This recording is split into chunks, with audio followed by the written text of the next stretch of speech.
Well, here we are at the bean pole clothesline again, and now we are ready to plant in the spring of 2012. And what we have here is a board right across there that I have stuck, each end of it stuck under the cattle panel. Okay, that end is almost stuck under. It will be. And we have one over here.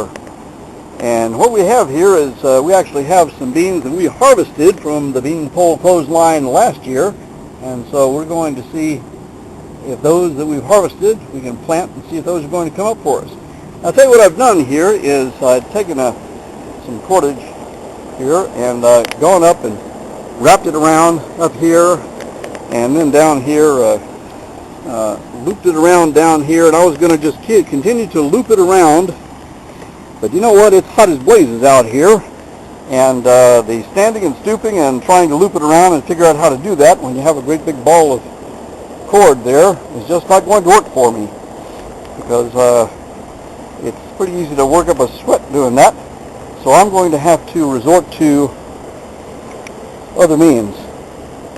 Now here's how I've decided to do this thing, and I'm going to show you how I did it just in case you'd like to do it the same way. And then I'm going to come up here and do it this way, and I'll show you what that is. Alright, now what I've actually done is I went back and to get the length of this thing so that you don't have to have a measuring device, you don't need a tape measure or anything like that. I took this first string here, and once again, just like when you saw me planting the asparagus, you use these squares here that are along this cattle panel, or if you have something similar, that's fine.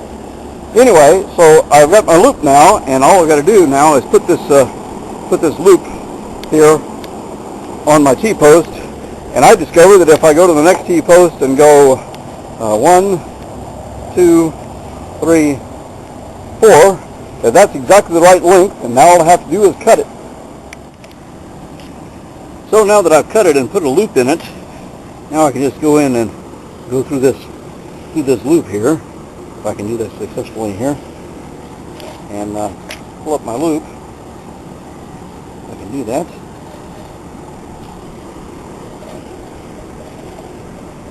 There we are. Now I can just put a clove hitch in it, and let's see. Now that's over on the outside, and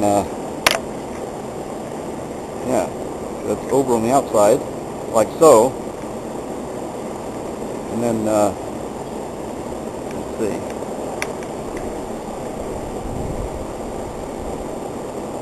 And behind. That's right.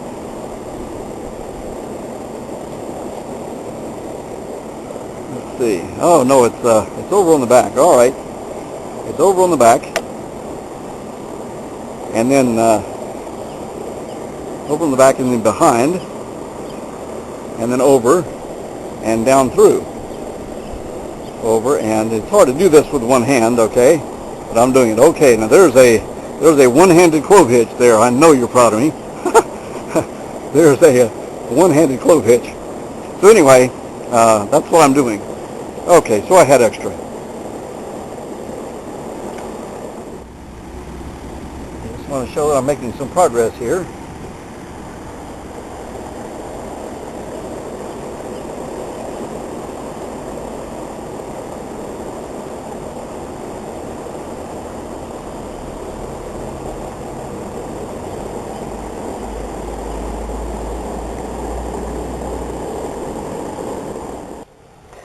You know, Cat's Cradle kindly reminds me that sometimes I have a tendency to plant things a little bit too deeply.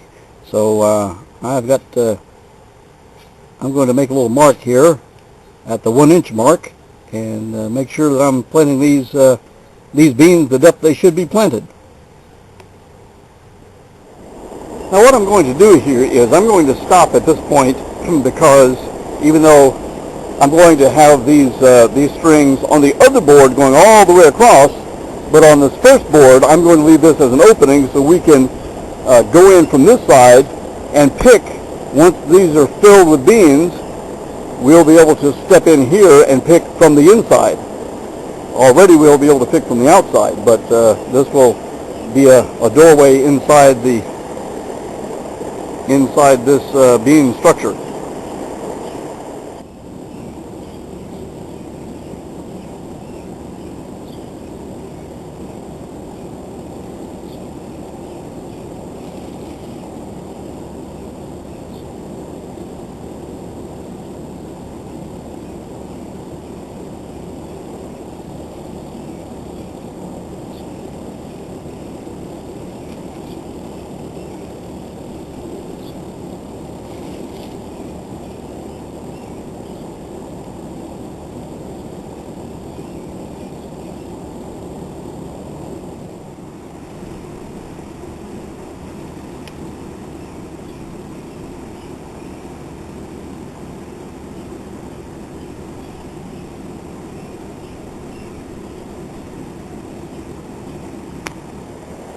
Okay, so now I've decided that they were too close, that the strings were too close together, and I'm in the process of making them wider. Now I'm putting them so that there's some degree of uniformity.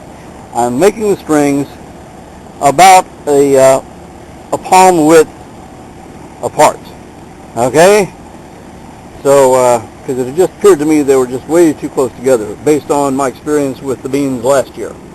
So now I'm going to have to go back. I'm going to finish these out and get that spaced out, which is going to leave us less room to step through, but we'll be able to do it anyway.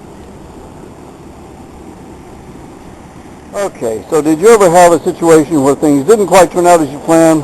I thought so. So after spacing them out 4 fingers apart, it goes all the way across. So learning my lesson now, and if that's the way I want to do it, we will be going in from this side, obviously. We'll be going in through the other side, but I'll make sure I've got all of them on the other one spaced out just the way I want them before I put the seeds in the ground.